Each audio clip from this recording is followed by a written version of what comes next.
Yeah, everyone, this is the Harem-y, and this is Taisho Otome Otogi Banashi, Volume 2. Every time I say that, it's so hard to say. Anyways, I was waiting for my 2 copyright strikes to run out on this channel before I started Volume 2, just because this is a Jump Squared series, and my thought process was, well, I have Volume 1 up, it doesn't seem like Shueisha's taking it down, but I don't want to get 2 strikes all at once from Shueisha, because then it'll take down my channel. So I'll wait for those strikes to expire, then I'll do some more Taisho Otome. Well, I have 2 more strikes from a completely unrelated series, not even a Shueisha thing, it was from Square Enix. So, I think I've waited way longer than I should have. Also, it's a romance series, and I was recently told that, like, I don't really read romance series, like, legitimate romances. I've read a lot of rom-coms. I love rom-coms. I love, like, harem series. I especially love romances in series that aren't completely romance focused, like Spice and Wolf, for instance. Like, the romance in Spice and Wolf is really good. I love it. But it's not a romance series. Whereas Taisho Otome is definitely a romance series. Anyways, that's enough preamble. Let's get into this. Who's that? I mean, new character? Actually. No, I'm pretty sure that's supposed to be Yuzuki.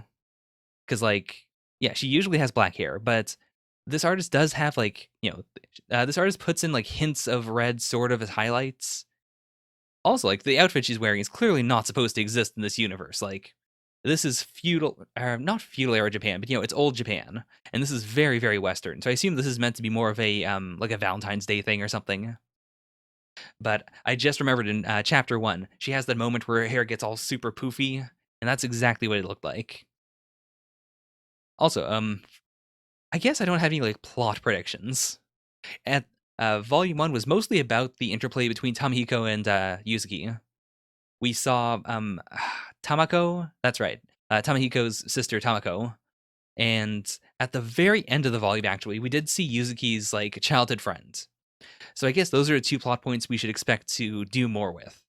Like, Tamako's still there, so she's probably got something else to do. Maybe she'll stay there for a long time. I don't fully remember if she had like a reason to leave. And then maybe we'll see Yuzuki's friend, though that was a volume extra thing, so maybe it's not going to play into the series. Gosh, this art style is so cute. Also, Yuzuki in general, just adorable. Good, good, good main girl design. Also, by the way, like, just in terms of scans, I'm not going to move this around too much. I remember in Volume 1, the same thing happened where some of the pages were like this and others were like, they used up the full space the same way that this did. If I read, like, throughout the entire thing and the aspect ratio is still like this, the next time I'll manually change this, but I don't want to mess with the settings too much. Okay, I've been thinking about becoming a doctor. That's a bit out of nowhere. Oh, this is good. Also, Yuzuki looks great in a like a maid outfit. That's really good. Oh man, I had a telephone conversation with our uncle from Kobe. He told me I could go whenever I wanted. I wish. I wish that was that easy. I mean, they are from a rich family though, so I guess for them it is that easy. Okay. So it's not even that like she's good at it or that she's expected to be good at it. It's just because of her family name, if she goes there, she's going to be a drawing point. Or a selling point, I mean.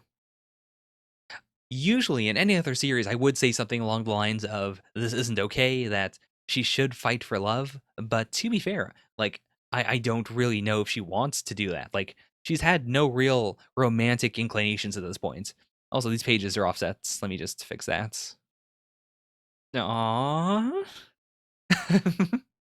Also, that's true. She did nurse Yuzu to health when she had overworked herself, which I guess does tie into the whole doctor thing.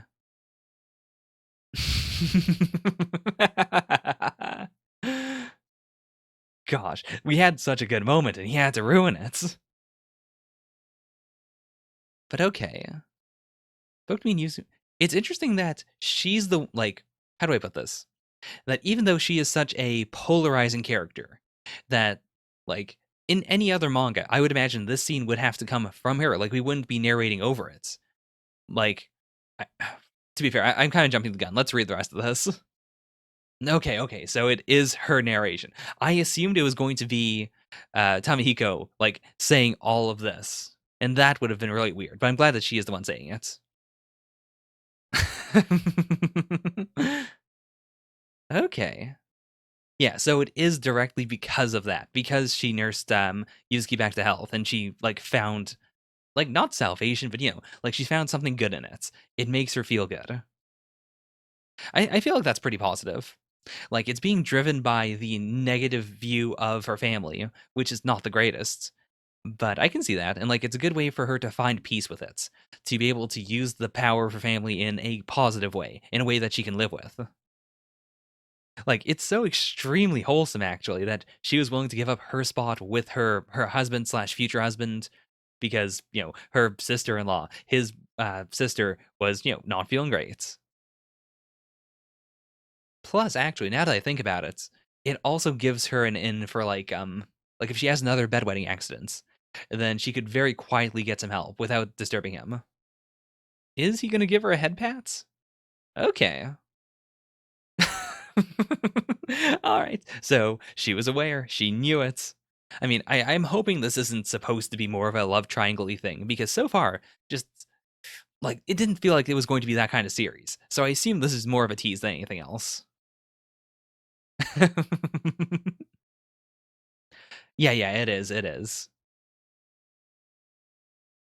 Okay, so I guess it feels weird to have her on the cover if she's leaving right now, but maybe she'll come back. Or maybe this will have a ripple effect.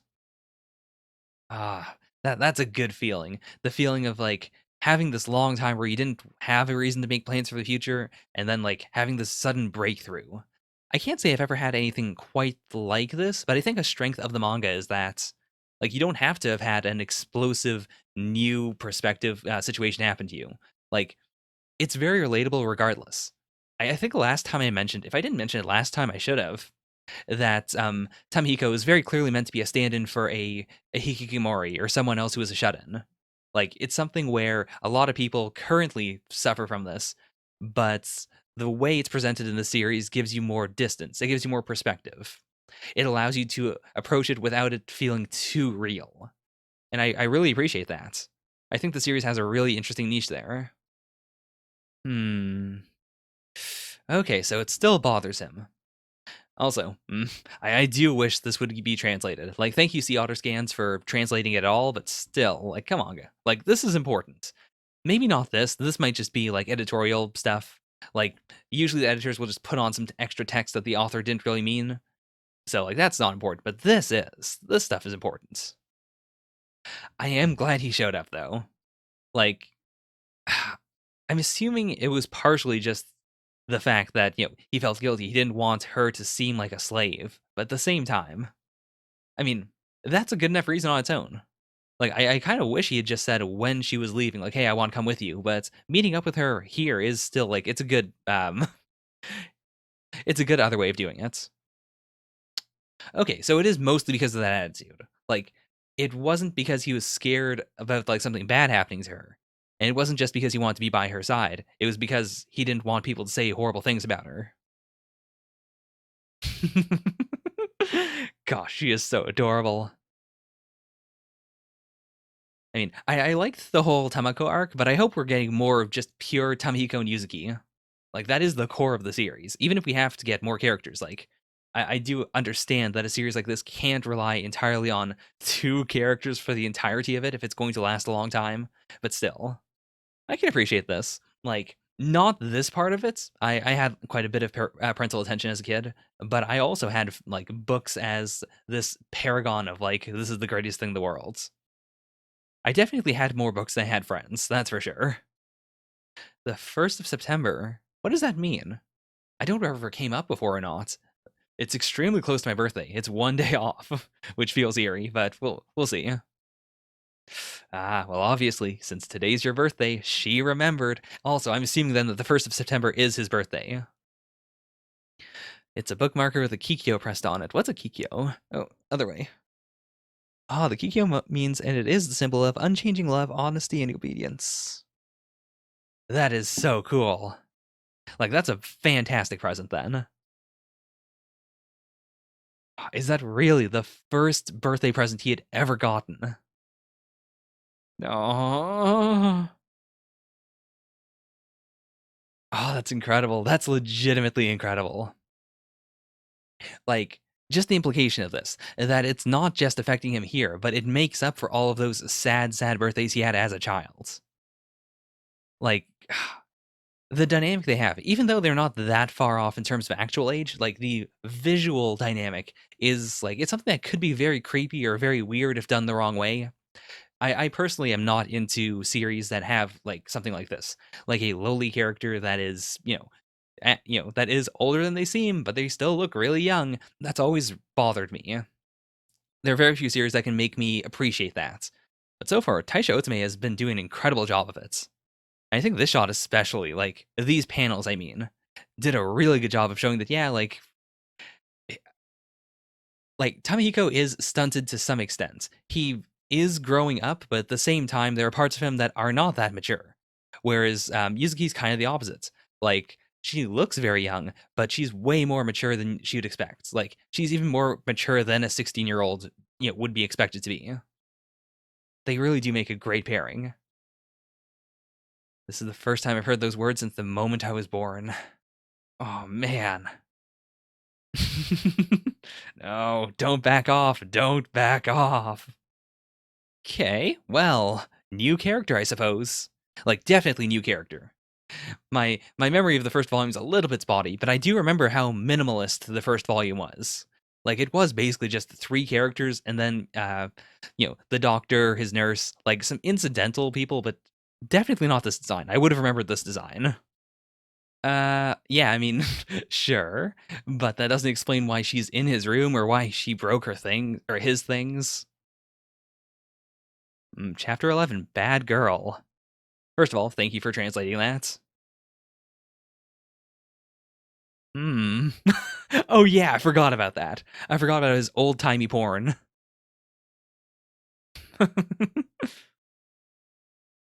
Hmm.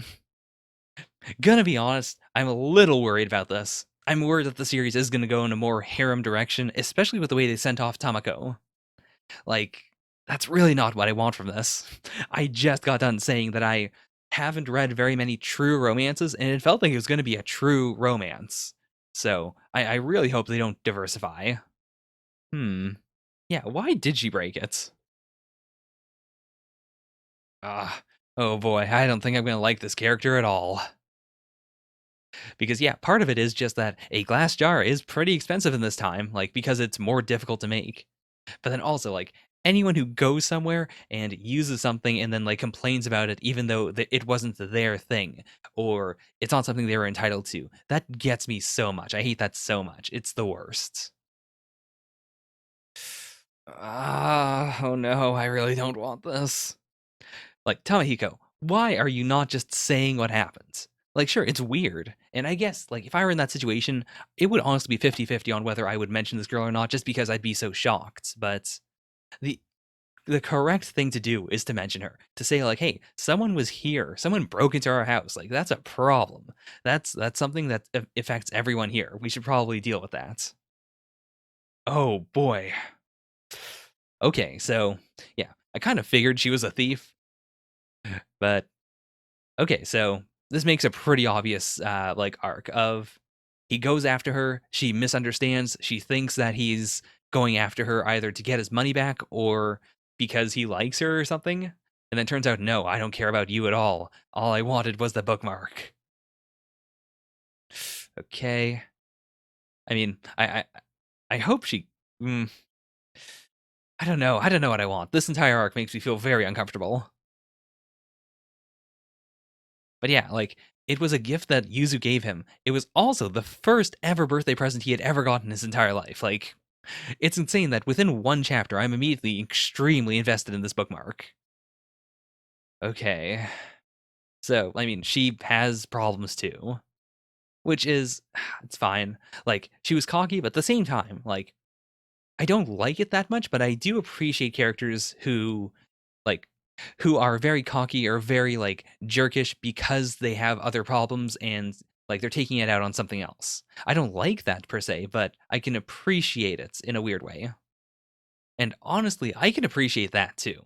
Like again, um, it's not quite this extreme. I never had to cower in fear of horrific punishments. Definitely not. but I do have the same reaction to like people yelling. Yelling has always made me very like it's weakened me quite a bit. I can't handle it. It's something that I'm still terrified by. So, and I mean, once you hear that, you really can't walk up to the house. I mean, he'd probably get beaten up. Worse, like they need that money. They need it more than he does.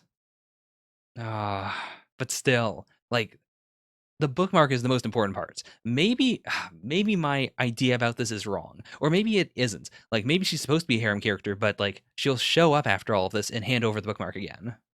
That would be fine. That would fix everything. That would also be extremely wholesome. Not just the fact that he lost the gift, but specifically this line. I lost both her gift and her celebration. My worst birthdays have never been the ones where just nothing happened because I don't even think about those. It just it was a day. The worst birthdays I've ever had were the ones where I lost the celebration, where I was expecting something big, but it didn't happen, or I had like a party or something, but I worked myself like to the bone trying to make it work that I didn't really have any fun, or I had a bunch of people over that I didn't like that kind of thing, where it's not even just neutral, it's actively negative. That's the worst part. I mean, this is extremely negative.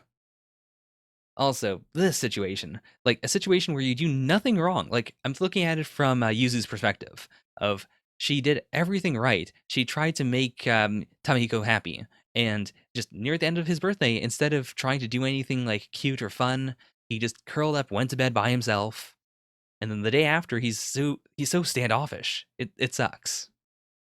Also, my birthday is on September 2nd, so this like the arc going forward after his birthday does take place on my birthday. It's not that big of a deal. It's just one of those things that always jumps out to me whenever I start a series or like whenever it shows up fictionally, I always get excited. I feel like anyone does, right? Like assuming your birthday isn't like Christmas or something. Or even if that happens, like it might make you super excited to be like, "Hey, my birthday's Christmas and we're doing a thing on Christmas on this in this movie. That's cool." Hmm. Yeah, this is a little tough to explain for sure. Also, like I didn't really notice it, but I have been trying to be better about noticing like when things are supposed to be fan service and when they're not. And like the placement of the duck here, especially. I can't tell if it's meant to be like truly fan servicey or just like lightly, but I assume it is fan service. Like there'd be no reason to shoot it like this otherwise. Like they could have just left it at the waist. They didn't have to go lower. Also, I keep on forgetting that the prices are so much like the prices are so different because it's so long ago. Gosh, that's enormous. Hmm. Also, she's not wrong. She's legitimately not wrong. She noticed immediately, or like she read him like a book, I should say. Okay, I mean, again, not my favorite, but this dynamic is not bad. Like if it's just she's blackmailing him so he does nice things for her family. Like not even extendedly. If she milks this for a long time, then I'm going to be upset. But if it's just for this chapter, it might be fine. I mean, especially because he's seen like what her family goes through. I imagine he does have a sense of, if not guilt, at the very least, it's like, well, how would you put that? Pity? Maybe pity. Pity sounds bad though, but that's the closest to what I can think of. I am enjoying this a lot though. Like this reminds me so much of in We Never Learn. The main character has like we see his family sometimes, and he has like a younger brother and younger sister that are like super cute. They're always drawn in a super chibi style. It gives me that feeling. Like in general, I'm not a big fan of kids, but in a situation like this, I think they're really fun. It also hurts me so much to see that these kids like they understand. Like the moment their dad comes home, they immediately understand. Like, yeah, it's dangerous. Let's get this person out. It's like it's not a bad thing. It's good that that they know what to do, but it's horrifying that they need to know what to do. But even then, like this chapter turned out way better than I expected. I hate this though. I like Yuzu was doing nothing wrong and she's being crushed. And I've been in Tamihiko's situation. I've been with someone who wants to do something nice for me, and I cannot accept it, or I don't think about it, or I don't acknowledge it properly, and it hurts. It's bad. It's not something you should ever do. But it's so easy to skip over things like that. Hmm. Okay, so she came over here. I mean, she knows where it is, so that's a lot better than making him go back. What is she doing? No, this isn't okay. I understand this is part of her character, but at the same time, Yuzu is precious and pure and she needs to be protected. Oh boy. Oof, okay. Okay, that's rough. That is extremely rough. This is not what I signed up for. I don't want this pseudo NTR. Oh boy. Like, this hits me so hard because it's Yuzu, because she is such a pure person. Like, it's not that insane of a facial expression, but it really is the context that makes it hurt so much. In any other series, like in a more depressing series, this wouldn't hit me nearly as hard just because I'm primed to it. I expect something bad to happen. But I don't expect anything bad to happen in Otogi Banashi, so yeah. Uh, come on, come on. I know this is gonna go wrong though. God, I get it. I get it.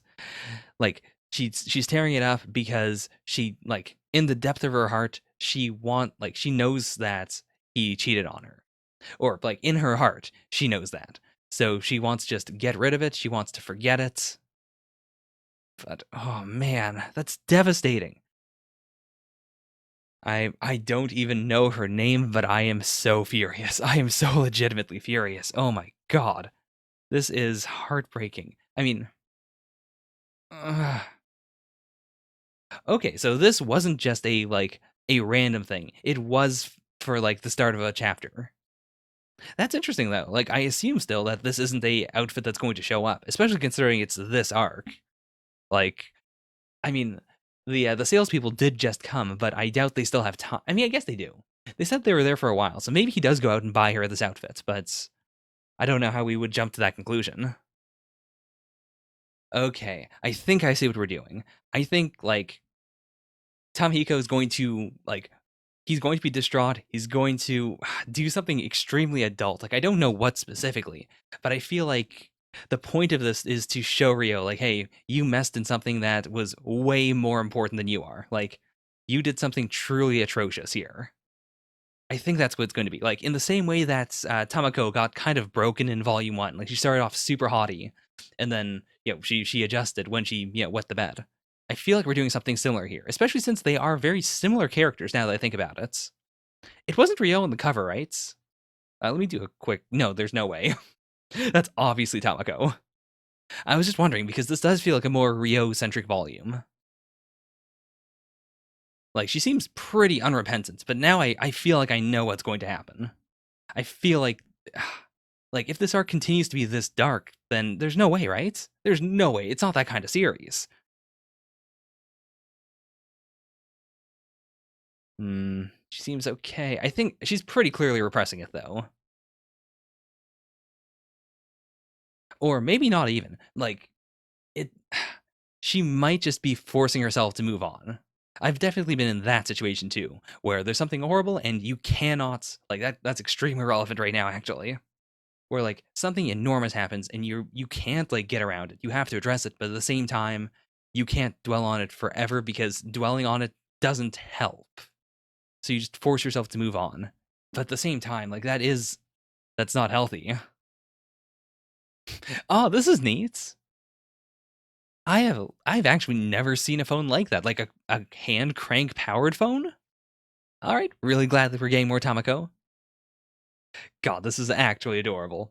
Like also, I forgot. Like, I remembered that the caramel was made by Yuzuki. I just didn't bring that up. I forgot that it was Tamako and Yuzuki together who made the caramels. Like that makes it so much worse that Rio broke the vase, or not the vase, the container. Also, she's a day late. Like Not just a day late in terms of, she missed the birthday, but she's day late in the sense that if she had been earlier, she could have been the first person in the entire world to, say happy birthday to him. But that is incredible in its own right. Like, she changed. By just being there, she became the kind of sister who would call up her brother and say happy birthday. Like, the fact that no one did that for him in his entire life doesn't just mean that, his parents didn't, of course, but it means none of his siblings did either. Ah, she's smart. She's picking up on it. Plus, like, she is not a cruel person, but she's a witty person. She's a sharper person. She's someone like Ryo. So I definitely feel like if like that's such a good way to deal with this actually. Like Tamihiko and Yuzuki are nowhere near like the level of Ryo in terms of being cruel or being, manipulative. But Tamako, absolutely. She could figure out a solution here.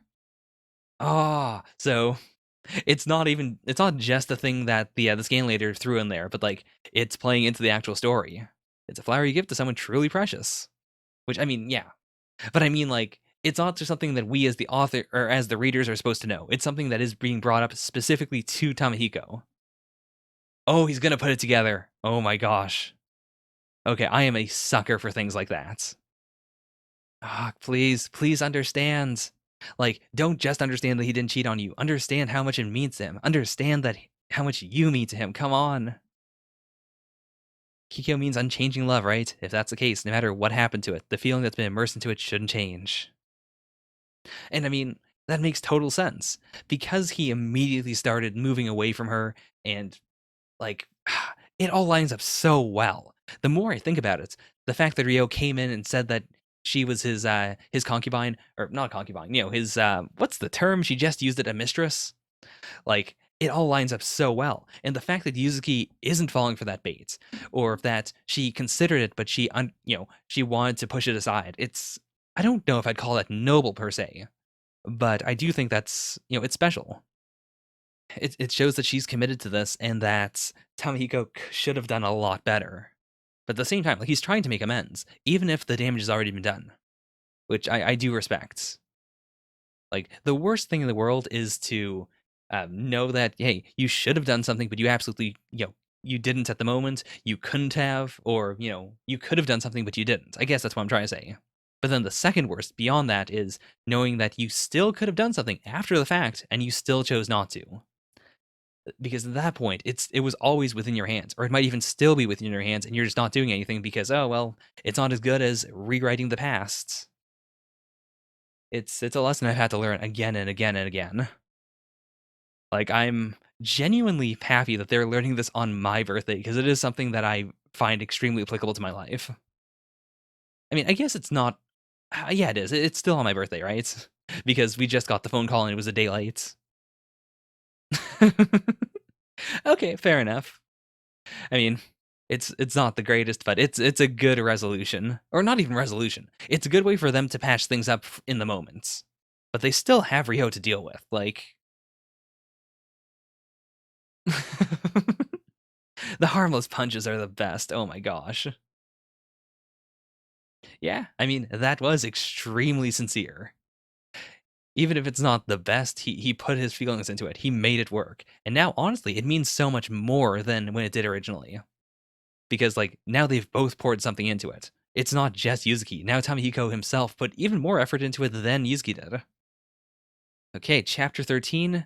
Uh maybe we're not going to get Rio resolution this volume. Like last volume was like it was billed quote unquote as, just Tamihiko and Yuzuki on the cover, but then we got Tamako. This one put Tamako on the cover, but we only got a little of her at the start and a little bit in the call.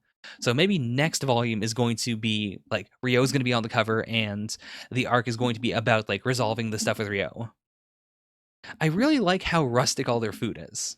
Like even like it's a combination of they have money but at the same time they don't have a ton. And there aren't like multiple people here to make food, so what they have to make like what they eat is all made just by Yuzuki. It all has to be stuff that one girl can make, in their kitchen with limited resources. There's something very cozy about that I really like. I guess it's not even the fact that it's rustic or that they don't have a lot of ingredients. It's specifically the fact that it's all handmade. It's all handmade by Yuzu. Like, it's not like a modern setting where they can just go out and get extra stuff. Also, December 31st, like they jumped an entire 3 months. That's a bit much. It just struck my mind. Actually, not even 3 months, 4 months, because they went from September 2nd to December 31st. I kind of appreciate that though. Like the series has always had a very fast pace, like not a fast pace, but it's a pace that uses up a lot of time. If that makes any sense. Like those are two separate things. It's not that a lot happens in the series, but rather things happen over a long expanse of time. I guess that makes it slow in a way, but it doesn't feel slow either. It just takes up a lot of time. I'm probably not going to read it on the channel, but I've been very interested in Senko-san, the series about the lowly fox girl that takes care of a salaryman. Like the premise and what people have said about the series has kind of weirded me out a bit. I don't know how I feel about it, or like specifically the fact that she is a lolly, that she looks that young. But if it's something similar to this relationship, I might be okay with it. Like the I do have just a general problem with lollies. The concept bothers me in a way. But this series has definitely proven to me that you can make it work in a wholesome way without it feeling weird. Oh, so she finally became 15. First of all, I thought she was older. I because wasn't Tamako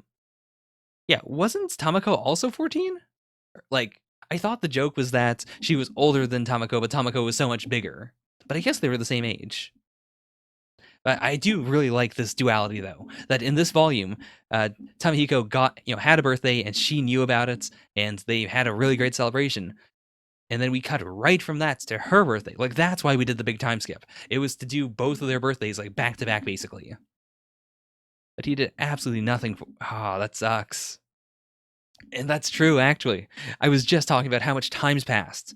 Like her first birthday, like her last birthday, the one before this one, definitely passed like either during a time skip or maybe it happened on screen. I don't know. I'm gonna have to reread volume one now, like, and pay close attention to the dates because I feel like this mangaka probably did show December 31st, just like for the sake of it, and we probably didn't realize it was her birthday. I really hope that they not like it's not that they should resolve this quickly, but I do hope this doesn't become like a big thing. The only form of family I know is the cold heartlessness of my own house, so I lack compassion. I can't imagine what it's like to have a happy family. It's kind of the same argument a lot of people have when they say that they don't want to have kids in a weird way, like in the sense of like either they come from a family where like they don't know if they'd be good parents, or alternatively they don't want the world they know is a world that would be cruel to kids, or they don't want to have kids because it'd be terrifying. It feels similar to that in the sense that it's not even that he doesn't want kids, it's that he doesn't want to have a family, and marrying her would just inherently be having a family. This is legitimately a big mood. Not for me right now, but for like I've definitely had these feelings before. The idea of I am a dead weight, I don't want to be with anyone else. And then like his inner feelings here. My fear of finding happiness and losing it makes me reject everything. I've definitely known that. It's not real. Like it's not something you should put a lot of stock in, but I get it. I completely empathize with this. God, I cannot believe how relatable the series is. Like, not just to me specifically, though clearly I do specifically relate to it, but just in general. It is a period piece that is like it's the best form of a period piece. It's not a period piece that feels like a historical document. It's a period piece that relates directly to the actual audience intended. It's so extremely violently relatable at times. I love this. Like, I love that she is the kind of person who can see his fount of despair and fight it with a fount of pure optimism. That's like it's not a healthy relationship dynamic in any sense, but I do like it. I just remembered, by the way, it was winter when they first met, so it 100% means that her birthday was either on screen or we quickly skimmed over it. Come on, Tamahiko, just say I love you. I want you always by my side. And a kiss, a legit kiss. Thank you, thank you, thank you. I was very worried, like, when we got Rio, that the series would, like, put this off, that they wouldn't be able to make a serious connection in order to continue doing plots like that, but this is good. This is exactly what I wanted. Even this, like, I'm fine with that. It's fine if they immediately freak out because what? But like the fact that they did it at all, that they broke the ice, that they made it happen, that is, I'm so happy. All right, that's enough progress. That's enough progress for now. And they managed to do it literally at the last possible moment of the year. And that's how Yuzu and I began our faithful year of Taisho 12. So, what I assume this means is, I mean, this could be wrong. What I assume is that they're going to stay in Taisho 12 for a bit. Like, we're not going to keep on moving at this speed throughout the years. I feel like, especially because this is the first year that they can legally get married, that we're going to stay here and they will get married in Taisho 12. Like, to maintain the weirdness, quote unquote, of the age gap. Like, if they skipped past this year and she was 16 when they got married, like, it would make it even less weird, which I think goes against the point of this, that it's supposed to be a struggle, that it's supposed to be difficult and weird to some extent. Like, the fact that they said fateful year, I mean, could just be that, it's a year where something big happens because something big is constantly happening in the series. That's why it's a series. But I feel like we're going to stay here for a while. Ah, gosh. Like, it's that it's that purity that I really, really do like. Like, I do wish that they would be a little more comfortable with each other, but considering the situation they're in, I think it's fine. And like they clearly are getting more comfortable with each other. Like he's no longer pushing Yuzu away. And Yuzu is like she's not just acting like a servant the way she did at the very start. She definitely is more comfortable with, addressing him and going up to him and just doing things. It feels very natural. Hey, it's the kids. The fact they keep on bringing up studying and that I relate them to we never learned so much feels so weird. Like it fits together too well, even though I know there's no correlation. Okay, that's a lot more kids than we saw before. Did they round up just like all the kids in the village? Because in its own way, that could be kind of cool in its own way. Like right now, Tamahiko doesn't really have a reason. Like he's not doing anything. There's no purpose for him. Like he was sent here by his family just to kind of die, basically. But if he were to become like the village a teacher, I guess, like you don't need credentials in this era, right? If he just becomes an informal teacher, that'd be a good way of working his way into the hearts of the villagers. It would give him a purpose. It's something he can only do with one hand, or it's possible for him to do it with only one hand. I didn't want to imply that he has to, have a not working hand to teach. But that works so well. And like Yuzu feels like the kind of person who would love to hang around, learn things from him. Um, like maybe make snacks or something for the kids. Like I could see this being super cozy. Ah, yeah, don't call me sensei. Come on, you got no choice. You got to do it now. It's also cool that like before I kind of just ignored it cuz like sure, whatever. But he is specifically teaching them individually, one on one. I'm wondering if that's a thing from this era or if it's specifically because of the way he was taught. Like because he was super rich, I imagine they most likely did have like private tutors. Like tutors that taught each of the kids individually. So maybe that's just the only way he knows how to teach people. Also, I just realized like because they've been getting lessons in the first place, like there has to be another teacher in the village. Like that just makes sense. Come on. I do wish this could have been translated. I guess it would have been like too much effort, but come on. Like based on what he's saying, I can see like I get the idea of what this must look like, but still, like it's not as immersive if I have to imagine it. Oh, this is so cool. Writing, reading, science. They knew that? Like in that era? I mean, to be fair, I don't even remember what era this is. Like I know it's the Taisho era, but when was the Taisho era? Let's do a quick look. I'm sure they said in the manga very recently. Okay, yeah, so in the 1900s. So they would have known. Just because it's manga. Usually when I see like older Japan, my immediate assumption is like it's got to be in the samurai era as opposed to the 1900s. Like the only thing I could think of that I believe was in the 1900s was No Longer Human, right? Osamu Dazai's work. Like that was in the 1900s, right? Or was it even earlier? I wonder, like they're all having trouble with arithmetic, but is it because they're bad at it or is it because the teacher isn't very good at teaching it?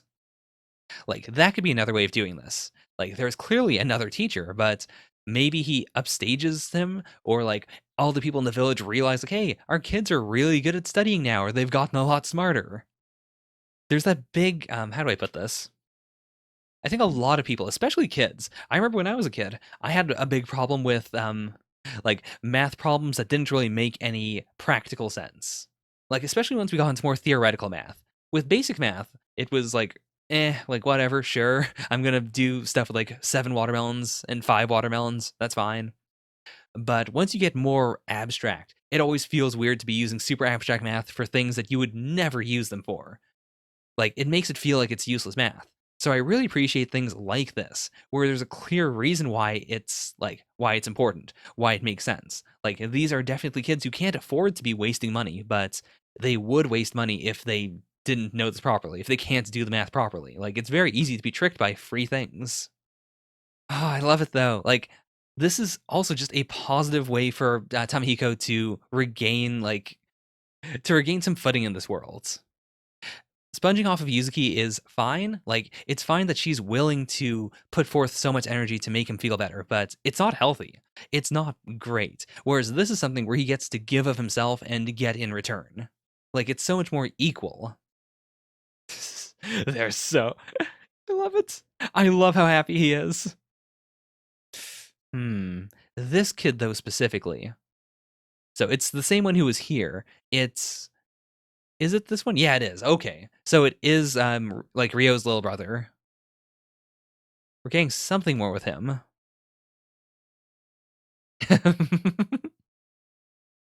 Okay, that teacher's scary. I mean, that could just be literally like, he looks mean, but maybe there's something more there. Oh, this kid can't even go to school in the first place. Like, that's another thing. Assuming that school is, like, not free, or just, not free in terms of time or in terms of scheduling, like, he is providing a great service by just being so flexible. Oh no. Oh no, it's the return of Ryo. Okay, what is she gonna do? I do love that Yuzuki is immediately protective. Like, no, you witch, don't you dare, don't you dare. I mean, I'm suspicious. I'm still suspicious. It's completely possible that she's going to rob the house. But maybe she has pure intentions. If I had to guess, I think it's going to be both. I think that she does want Ryo to learn more, or Ryo Taro. I just realized her name's Ryo too. And his name is literally just Ryo and then, Taro, boy. So Hmm. I'm suspicious. I feel like it's going to be both. I feel like he's going to have the warm and fuzzy feeling of, oh, yeah, I really am helping these kids, and Rio's not a horrible person. And then the big stinger, either in this volume or next volume, is going to be, oh, she actually stole a bunch of important stuff. Okay. I like him, and I think I like Yuzu too. I don't know if I appreciate this smile, though. This is a bad smile. This is a I'm definitely making use of you for some reason smile. I mean, maybe it's not as like bad as I think. Maybe it's literally just she's using her to make udon. The kids are gonna have udon, and then she's gonna take the rest home and sell it or something. That'd be cool. So I didn't consider that too much. Like, I I don't know. I thought Ryo was going to break a lot easier, but no, she's taking this as a challenge. And specifically, I really like that Yuzu was sending a challenge there. Like we didn't get to see her eyes before. Or we did, but she looked, kind of teary. She looked like she was, forcing herself to get over it. But now we get to see in hindsight this look, the look of defiance, the look of this hurts me so much, but I'm not going to let you destroy us. Yuzu Futodon. It doesn't sound appealing if you say it like that. That sounds horrifying. Ah, yeah, she is a good sister. That is like I appreciate the duality though. It makes me feel like we're gonna have a much longer arc of her eventually uplifting her family from from her dad, or like moving out, or something like that. Once I graduate grade school tomorrow, I'm going away for an apprenticeship. Okay, I mean that's cool in its own rights. Like it, it makes me sad to think that he's gonna be sending home these paychecks, and his dad's probably going to be cashing them and drinking them. But still, like the concept of going off and working and sending home money for your family, like that's something I've always found very romantic, I guess is the term. Like not romantic, but like the old term, name for romantic. Like there's something very noble about it. I guess noble makes way more sense than romantic. Nason has been crying nonstop ever since my apprenticeship was decided, so it was great to see her finally smiling happily today. And I like again, I appreciate that he comes from a place of of privilege, and yet like it's not that he always had these thoughts, it's that now that he has time to reflect on them, he's able to dissect them. He's able to see how messed up things were or how like weird they were. There's something I really like about that. Like the fact that he wasn't a perfect person for a long time and only now is he finally having these thoughts. Like he thinks about these things in the same way that the series brings them up. He doesn't have like secret knowledge from the past that comes up and makes him more competent. But yeah, I think she gets the hint. Like Yuzu definitely knows something better to say here, right? Or is that not what we're doing? I assumed it was, Yuzu would run out and give him some advice. Mm. He did say that. It, you're an amazing person who makes any hard problem easier to solve.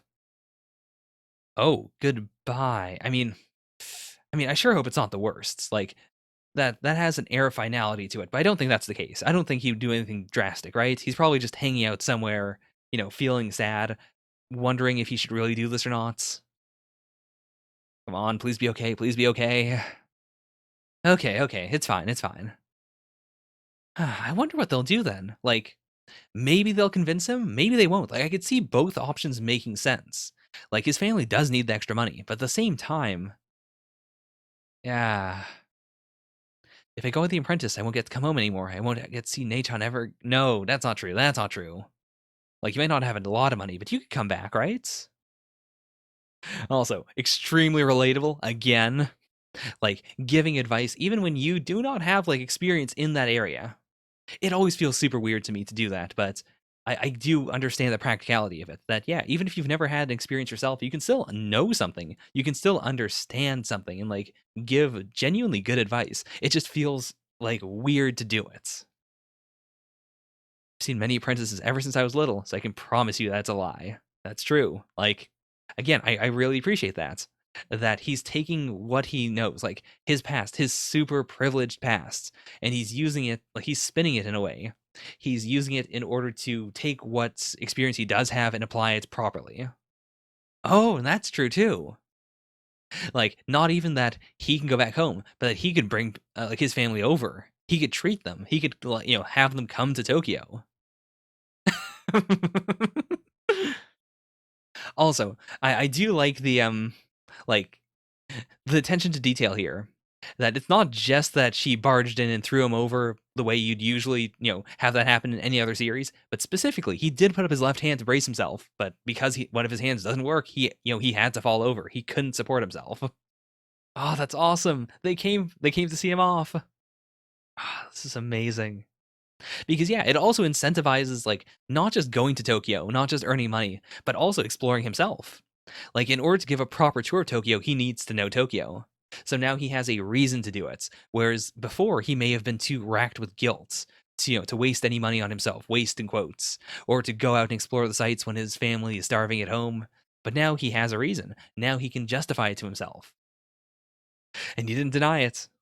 He didn't say, you can call me sensei, but he's not denying it.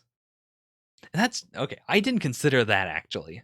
Like when we first saw the abusive father, like we made the obvious connection of yeah, Tamihiko knows what that's like, even if it was never truly abusive. Like he still gets it to some extent. But I didn't think about it like that specifically with Ryotaro. Like they do have this parallel thing, even if Tamihiko himself didn't think of it that way. Oh God, that's so. It's so romantic. I love it. Oh my gosh. This has to be the end of the volume, right? One day I will be a man who can protect you in order to live forever and ever together with my beloved Yuzu. Oh my gosh, that's not it. We're still going. I'm completely fine with that. Just like based on the way this ended, it felt very like not final, but it felt like a good ender. We don't have a lot of chapters left though, right? Like how long is this volume? 16. Okay, so maybe we're starting off another arc in the same way that we kind of kept going with the Tamako arc last time.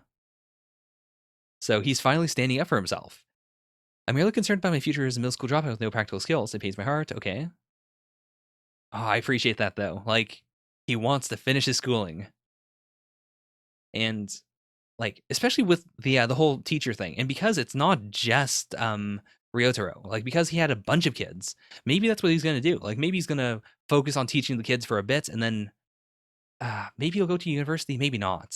Like because he's out in the middle of nowhere and his parents don't want him to go anywhere. Like he's probably gonna stay out here for a while though. But like maybe he can do correspondence, or maybe there's a school like really close in the area. Midori-san. Okay, so that was the girl at the end of the first volume. I don't think we ever got her name. Hmm. Wait, what? Wait, what? Okay. I mean, they're around the same age. That's extremely explosive. Yeah, they mixed up the order a bit, but it doesn't change the fact that it's something to celebrate. I feel like this arc is going to, delve into the fact that it's not the greatest, though. Like, that seems to be what we're doing now. Like, we have had the sort of roller coaster of light, then heavy, then light. And, like, the reality of being pregnant and, not being wed in the Taisho era is probably, like, that feels like it's ripe for some, darkness that can be lightened up eventually.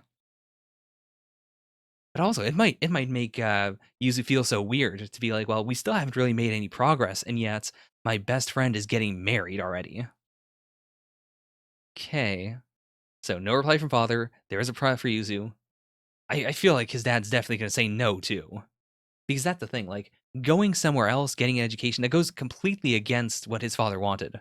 So the more I think about it, like maybe it's going to be a yes, but also like that wouldn't keep him here. And I feel like the series works so well because they have a base of operations. They have this house that they can slowly fix. They can slowly fill up with love. So I feel like he's got to be rejected. Her eyes are already welling up with tears. Like that said, I mean, I'm okay with a arc that is just Tamihiko and Yuzuki being separated. Like that feels like it works, like not when I say separated, it feels so loaded, but you know what I mean. At the same time, it does worry me a bit. Like I'd like it if the two of them went together. That'd be cool.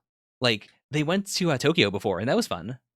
It'd be cool to have him come along, so that Yuzuki could like say like, "Hey, here's my husband. I know you feel weird about having a husband, but hey, it can work out."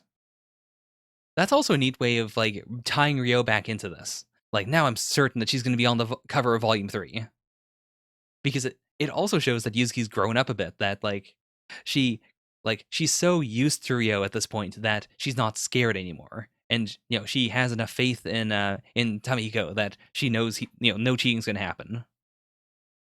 I had an older sister once, but before I was even born, when she was just a baby. Okay. Man, that's a power move. Or I don't know how to put it. Power move is a bad term.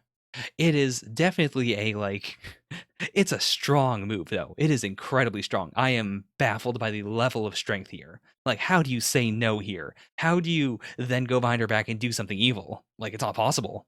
It's too much. But yeah, that's also an interesting thing to bring up there. Like maybe it's going to come up again, maybe not.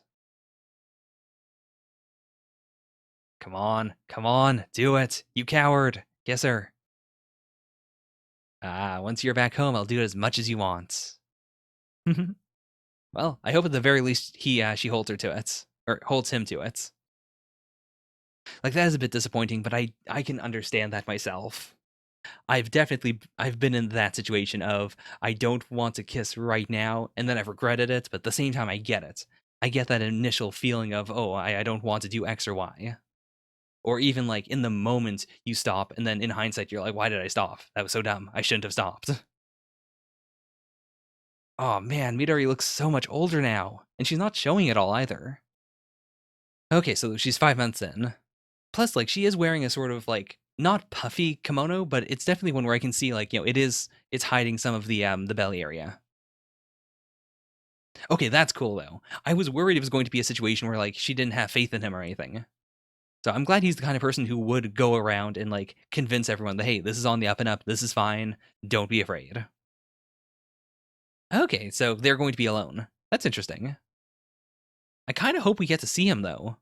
Like just for a bit, just so that we as the audience can confirm that they like each other, that it's all good, that it's fine. Like in any other in most series, I wouldn't really care that much because like, I we care about their relationship. It doesn't matter who she's marrying. But in a series like this, a series that is a romance, that is about relationships, I feel like it is important for us as the audience to be able to confirm what kind of guy he is. Ah, this must feel so much like a throwback to finally be able to relive their school days. Also, that's cool. Like, I was so like, from a member of the audience who knows that Tamihiko and Yuzuki have a great relationship. I was definitely thinking like, oh, maybe something bad will happen with Midori. Maybe she'll want to move in with them. Sure. I was not thinking about the opposite of, yeah, Midori might want to take her away. Even then, though, like, I do want them to get married in the series. Like, that feels extremely important to me. But I do think they probably should wait for her to, to have kids. Just like her frame makes it feel like it might be bad if she doesn't grow up a bit. I mean, I'm sure you could be petite and still have kids. Like, that's definitely a thing. But I don't know. She's so hyper petite. And it's not meant to be a, in universe she's bigger, out of universe she's being cheapified. Like, no, she's supposed to look like that in universe. So, I feel like they've got to wait like a year or two for her to just, develop a bit. Ah, I love how cozy this is. Like it feels so much like Taisho Otome, even though we don't have the main dynamic in it. I'm always happy whenever a series can do that. Like it's not that special for a lot of series, but for a series like this, a series that did focus so much on just two characters and then two characters with other people, coming in and how they all interact. The fact that we can have basically a Yuzuki solo thing, like that speaks to the strength of the series. Like, I do hope we get to, still have them be in contact. That maybe if something bad does happen with Yuzuki, like she'll have someone that she can write to. Like, oh, I'm so happy for them. To have friends come from afar is happiness, is it not? Okay, that was also a very smooth cut.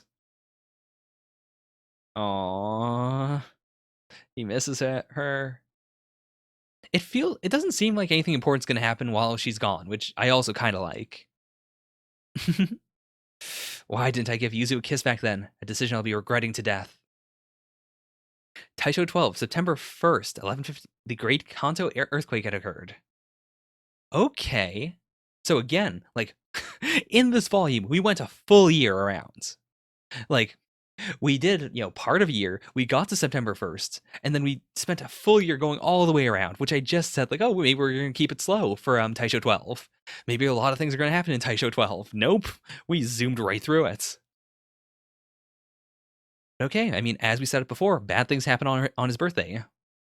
I don't know how big the Kanto region is specifically. Like, I don't think too much bad can happen here, but I imagine the bad things are going to happen with the train. Like, it'll get derailed or something. But I do appreciate, honestly, that it's going to be something that isn't human. Like, between Tamako and Rio, I feel like we spent a lot of time on human characters butting into the relationship. I like the idea of it being a completely non human thing, and not even like his dad or something, just specifically a force of nature. There's something really cool to that. All right, we got one last chapter. Okay, so this is a bit of a throwback. Taisho 11. Yeah, so March though. Actually, yeah, so March was a bit of a throwback. Like Taisho 11 yeah, like this arc didn't happen until September of Taisho 11. So okay. Sorry, it took me a moment. Like the characters change so much in between a couple of chapters just because of how much time passes that I needed to reorient myself. Also, I guess because this is a special chapter, like they do need to do this recap quickly in case someone who doesn't usually read the series is reading this like one shot basically specifically. It's one of those things where like I'd appreciate it if it was in the magazine and I appreciate it in theory, but in practice when it's part of a volume, I always think like, this is a bit of a waste of pages. Like assuming this also came out like chronologically in the same place where it happens like in the series. If this came out like between volumes 1 and 2, this would also explain like how they were able to do such a smooth calm like lap sleep thing. What is that called again? Lap pillow, that's it. Like they didn't make a big deal of it. And I guess this might be why, like because we already had a chapter where they made a big deal of it. Again, big mood, extremely big mood, thinking about your future and the lack of good things in it. Like, again, I I feel so weird saying big mood for that kind of thing because I don't think like that anymore, but I've definitely have, like, especially in high school. Like, most of the things I relate to in the series are not things I relate to right now in the moment, it's definitely stuff I used to relate to. Oh, this is wild because it is like this is something people do still right now. When you can't sleep, you have some hot milk. But to think about like the process they had to go through just to do it is nuts. Also, very, very powerful flex. Like anyone who can hum a tune or like hear a hummed tune and then, recognize the song and sing the song properly to the correct tune, that is extremely cool to me. Though to be fair, like I'm the kind of person who can't even carry a tune. I cannot hum to save my life. So like, of course, that surprises me. Usually, like, I really do hope this gets an anime adaptation now, not because of anything else, not because I think a lot of it would work better at animation, but just for this. Like, any series that involves some music or a character singing in an impactful moment, I always want to see that specifically animated. Okay, and they didn't even do the lap pillow. It was just, they slept like that, sitting up. That's super cute in its own way. Yuzu is like the spring storm. Against her, my worries are like a pile of dust facing the wind. It vanishes like a spring night dream. Come on, yeah. Even if they look weird, like the taste of what matters. That's awesome. Oh, that's amazing. Okay, so that is Taisho Otome Otogi Banashi. Thank you very much to Rugia and Dan Reed's manga. You two did really well. Rugia, wait a minute. I know you. Don't you work on I knew it, Rugia, you work on Riri. It feels so weird now that I had trouble recognizing your name, though.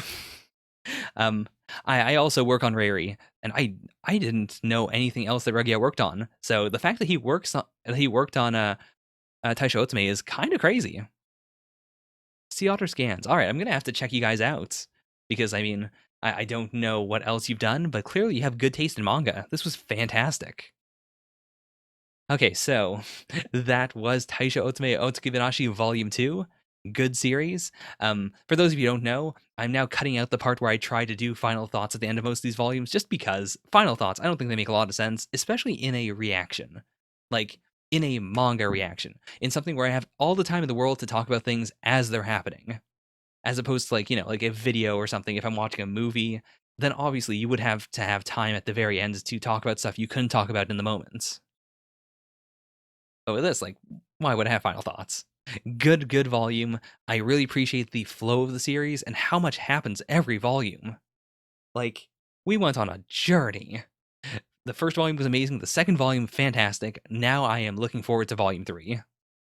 Like, hopefully, crossing my fingers, please, gods of Shueisha, do not take down my channel because I want to make more videos about Taisho Otsume because it's a good series. I want more people to read it. I don't hear anyone talking about it. The fact that it was recommended to me was kind of out of nowhere. Maybe did Rugia recommend it to me? If so, I am very sorry for forgetting that. But regardless, amazing series. Can't wait for the next volume. Thank you all so much for watching. Bye for now. Nya nya.